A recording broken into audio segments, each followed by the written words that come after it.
So in all honesty, I actually didn't follow the Paris Olympics this year.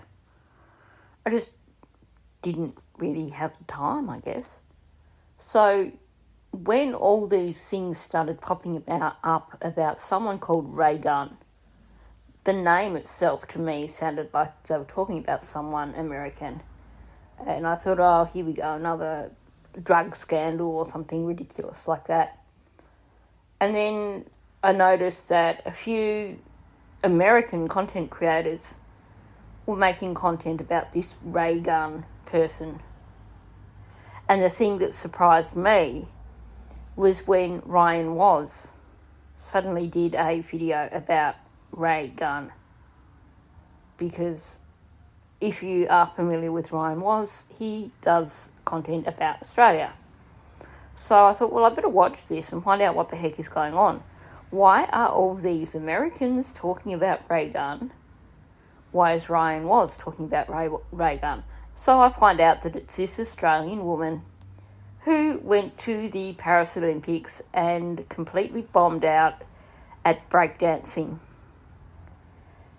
And I saw some clips of her dancing, and yeah, it was a little bit embarrassing to think that that's what Australian dancing, how Australian dancers were being represented in Paris.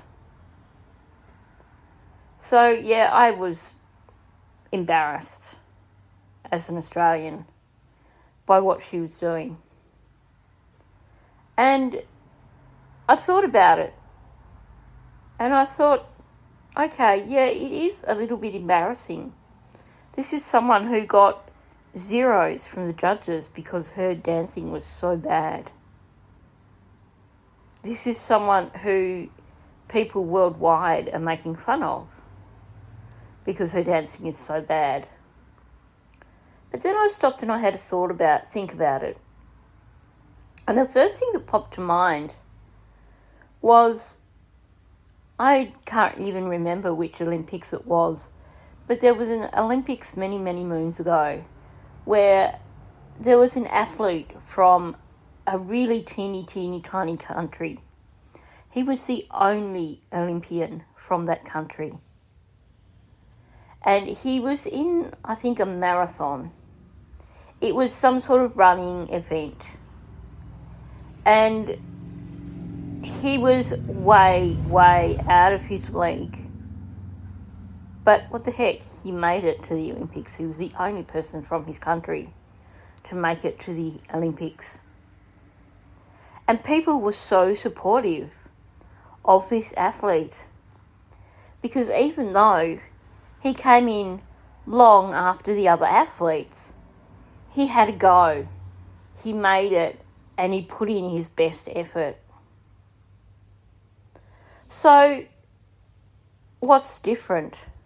Well, on one hand in Australia, we do have a high standard of athletes.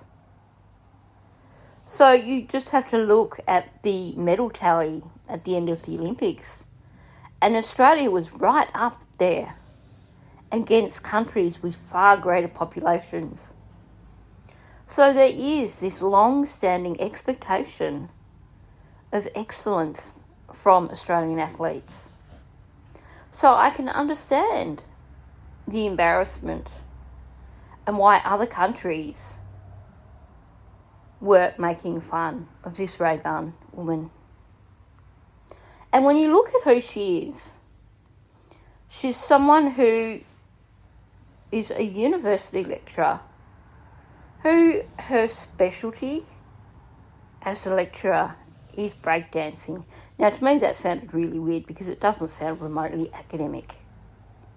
And we've all heard the old adage, those who can do, those who can't teach. Personally, I don't like that because that puts down a lot of people who are utterly brilliant teachers who are also good at what it is that they teach.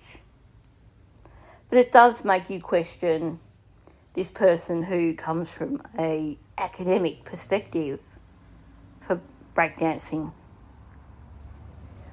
Was it that she was so convinced of her own abilities. But then you've got to qualify. She didn't just hop on a plane, walk into the ring and go, I'm here to represent Australia.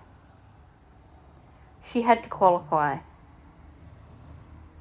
Theoretically, she had to compete somewhere to qualify. So people put her there. She didn't put herself there. And the other thing is, this is a new sport. I guess we have to call it a sport because it is Olympics. So this is a new sport. This is the first time that it occurred at the Olympics. So I think there were lessons learned. There are certain standards to be expected of sports when you go to the Olympics. And perhaps somewhere along the way, someone who was making the decision to send this person to the Olympics somehow really didn't have an understanding of what the international standard was, and was happy enough to say, well, we think this lady is the best and we're going to send her to represent Australia at the Olympics. Is she the best in Australia? Who knows? We've heard so much crap over the last week about people who claim that there are better athletes, people who claim that there was some sort of conspiracy to get her there and that people cheated to get her there. And the Australian Olympic Committee have said, no, she qualified legitimately. She got there legitimately. So where does this leave us? Well, it leaves us with a person who has been seriously bullied online. And yeah, I will readily admit that it is a bit embarrassing to have someone go to the Olympics from our country and get zeros from judges. But, okay, maybe there is some level of narcissism there for someone to believe that because they know so much about this particular sport because that's their academic specialty, that they can then compete overseas. Or maybe it's not some level of narcissism. Maybe it comes from people telling her, you are the best. We don't know.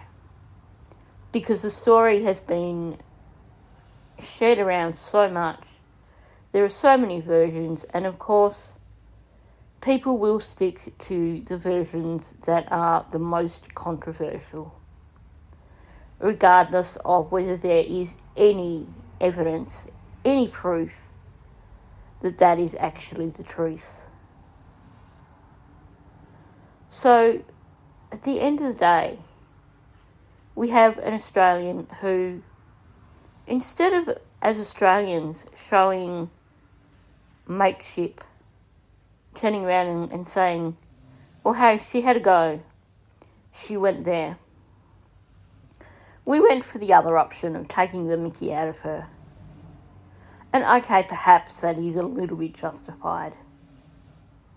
But where does it end? Where does the point of taking the mickey stop and become bullying? Sounds like she's appealed through the media for it to all stop. And that's fair enough. Of course, time will tell. We'll soon be able to tell what kind of individual this person is. My thoughts are someone who was a sheer narcissist would probably take advantage and cash in on her ill-found fame. And we would hear so much more of this Raygun. Or, if this is someone who genuinely enjoys her sport, thought that she had what it took to be an Olympian, and is now horribly embarrassed, it's possible we may not hear more of her. Time will tell. But in the meantime, I think I'd like to see no more American channels having a dig at this woman. I'd like to see Australians standing up and saying, okay, we are embarrassed, but she's one of us. So we stand beside her and we don't want to hear any more of the bullying. It's time for us to step up and show the world that we don't care that this lady embarrassed us at the Olympics. We don't care that multiple American YouTubers are now making fun of her and Australia on their channels. Let's step up and just tell the world she's one of us.